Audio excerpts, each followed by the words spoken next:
இன்னைக்கு வந்து நம்ம டெய்லி ஆற்றுல வந்து விளக்கேற்றணும். அது என்ன மிச்சம் ஸ்லோகம் தெரியுமோ தெரியாதோ டைம் இருக்கோ இல்லையோன்னுலாம் பார்க்கணும். எப்படி நம்ம வந்து காத்தால சமையல் பண்ணுறோம் சாப்பிட்றோன்ற மாதிரி பெரும்பாலும் கண்டிப்பாக 2 வேளை விளக்கேற்றினாலே வேறு எதுவுமே வேண்டாம். கண்டிப்பாக ஆற்றுல நல்லது நடக்கும், பாசிட்டிவ் வைப்ரேஷன் வரும். அது வந்து ஒரு டவுட்டே இல்லை. அதே மாதிரி அந்த விளக்கு ஏற்றும் போது ஸ்லோகம் வந்து சொல்லுவோம் இல்லையா, அதை வந்து நீங்கள் சொல்லுங்க. அதை முடிஞ்சோ வந்து அதை பார்த்து சொல்லட்டும். அந்த ஸ்லோகமே போகிறோம். அதுவே வீட்டில் எல்லா சுபிட்சமும் எல்லா கடாசமும் கிடைக்கும். அட்லீஸ்ட் இது 2 நாள் பழக்கம் இல்லாதவ கூட பழக்கம் படுத்திக்கலாம். பியூர் நல்லெண்ணெய், தேங்காய் இதெல்லாம் கூட வேண்டாம், நெய் அது மேலே காஸ்ட்லி வேண்டாம். நல்லெண்ணெய் மட்டும் நல்ல எண்ணெயாக வாங்கி இது பண்ணணும். மிச்சப்படி எண்ணெய் எல்லாம் மிக்ஸ் பண்ணுறதுலாம் கூட வேண்டாம். வெறும் பியூர் நல்லெண்ணெய், நல்ல எண்ணெயில் முடிஞ்சால் 2 விளக்கு இல்லை அட்லீஸ்ட் 1 விளக்கா காத்தாலையும் சாயந்தரமும் ஏற்றினாலே போகிறோம். ஸோ அந்த விளக்கு ஏற்றும் போது சொல்கிறேன், அந்த 2 ஸ்லோகம் இருக்குது, 3 லைன் தான் இருக்குது. 2 லைனா 3 ஸ்டான்ஸாக இருக்கு இல்லையா, அது மட்டும் சொல்லுங்க நீங்கள். அது மீனிங்கும் சொல்லுங்க. அப்படி இப்போ அந்த விளக்கு வந்து இப்போ எத்தனை முகம் ஏற்றணும்? இப்போ 2 விளக்கு ஏற்றணும்னு வச்சுக்கேன். 2 விளக்குல ஒரு முகம் 2 முகம் அப்படி ஏற்றலாம். நான் வந்து ஒரு விளக்குல 2 பெரிய குத்து விளக்கு இருக்கனால ஒரு குத்து விளக்கு 2 முகம் ஏற்ற, ஒரு குத்து விளக்கு 2 முகம், இன்னொரு குத்து விளக்கு 2 முகம், 4 விளக்கு எரியும் மாதிரி எரியும். 4 முகம் ஏற மாதிரி. ஆமாம், மேலே ஒன்று கீழே ஒன்று எரியும். ரெட்டப்படையில் இருக்குமா? அப்படிலாம் கிடையாது. ஒரு விளக்கு ஏற்றினாலும் போகிறோம், எல்லாம் அவன் மனசு தான். எத்தனை வேணா அவன் ஏற்றலாம். சில பேர் 3, 5, 8 4 விளக்கு டைம் இருந்து வசதி இருந்தால் நிறைய விளக்கு ஏற்றலாம், ஒன்றும் பிரச்சனை இல்லை. ஒன்றும் இல்லாட்டாலும் ஒரு விளக்கு கூட போகிறோம். ஆனால் 2 ஏற்றினா சிரேஷ்டம்னு சொல்லுவா. அதனால 2 ஏற்றுறது, அதாவது 2 முகம். ஒரு விளக்குலேயே ஒரே விளக்கு வச்சுன்னா அதிலே 2 முகம் ஏற்றினாலும் சரி, இல்லை சின்ன சின்ன சிங்கிள் விளக்கா 1 2 விளக்கு ஏற்றினாலும் சரி. கிழக்கு பக்கம் இல்லை வடக்கு பக்கம் ஏற்றணும். தெற்கு திசை மட்டும் ஏற்றக்கூடாது, அவ்வளோதான். மிச்சப்படி எந்த இதுவும் கிடையாது. அந்த விளக்கு முகம் வந்து தெற்கு பார்த்து இருக்கிற மாதிரி இருக்கக்கூடாது, அது மட்டும் தான் பண்ணக்கூடாது.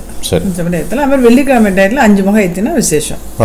வெள்ளிக்கிழமை இந்த விளக்கு பூஜை எல்லாம் பண்ணும்போது 5 முகம் ஏற்றினா ஓகே. இல்லைன்னா மிச்ச நாள் வெறும் ஒரு 1 2 விளக்கு, வெள்ளிக்கிழமை 5 விளக்கு ஏற்றினா போகிறோம். ஆனால் கண்டிப்பாக காத்தாலையும் சாயந்தரம் ஏற்றணும். அந்த பிரதோஷ டயத்தில் ஒரு 5:30 6:30 மணிக்குள்ள விளக்கேற்றிடணும். அது மாதிரி காத்தால 7:30 விளக்கேற்றணும். அப்படி ஏற்றினு வந்தால் அதோட வந்து அந்த வைப்ரேஷன் வந்து கண்டிப்பாக தெரியும். காலம்பரை 7:30 ஏற்றிடணும், சாயந்தரம் 6:30 ஏற்றிடணும், அதுக்கு மேலே போகக்கூடாது. ஓகே. ஸோ அது ஏற்றும் போது என்ன, ஸோ இந்த விளக்கு ஏற்றும் போது எல்லாருக்குமே இந்த கன்ஃபியூஷன் இருக்கும். விளக்கு ஏற்றும் போது என்ன சொல்றது, என்ன ஸ்லோகம் சொல்றது? ஒரு ஈஸியான ஸ்லோகம் வந்து இன்னைக்கு பார்ப்போம். அதாவது சுபம் கரோதி கல்யாணம் ஆரோக்கியம் தன சம்பதா சத்ரு புத்தி விநாசாய தீபஜோதி நமஸ்துதே அப்படின்னு ஒரு ஸ்லோகம் இருக்கு. இந்த ஸ்லோகம் வந்து மெதுவாக சொல்லியிருக்கேன், அதை வந்து நீங்கள் கேட்டுண்டு அதை சொல்லிக்கலாம்.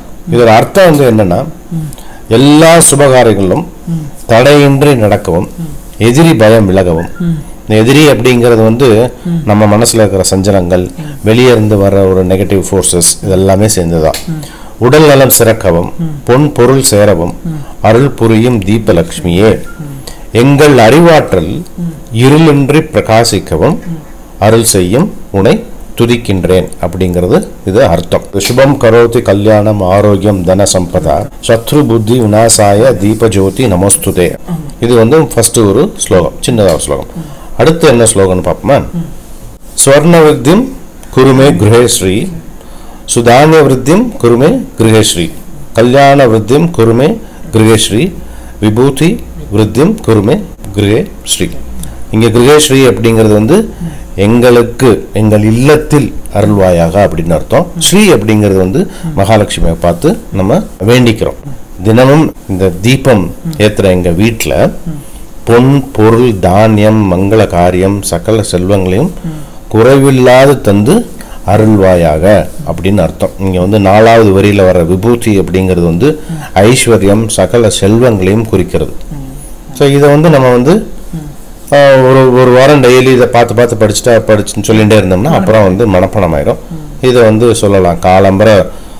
இப்போ ஆக்சுவலி வந்து பிரம்ம முகூர்த்தத்தில் விளக்கேற்றுறது நல்லதும்பா, அது முடியாது 7:30 வரைக்கும் பண்ணிக்கலாம்.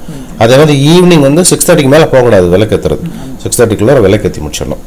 ஸோ இதை வந்து பண்ணிட்டு இருந்தால் மனசுக்கும் நல்லா திருப்தியாக இருக்கும், அமைதி கிடைக்கும், ஆற்றுல எல்லா சந்தோஷமும் கண்டிப்பாக கிடைக்கும். ஓகே, நல்லா சொல்லி. Okay, thanks.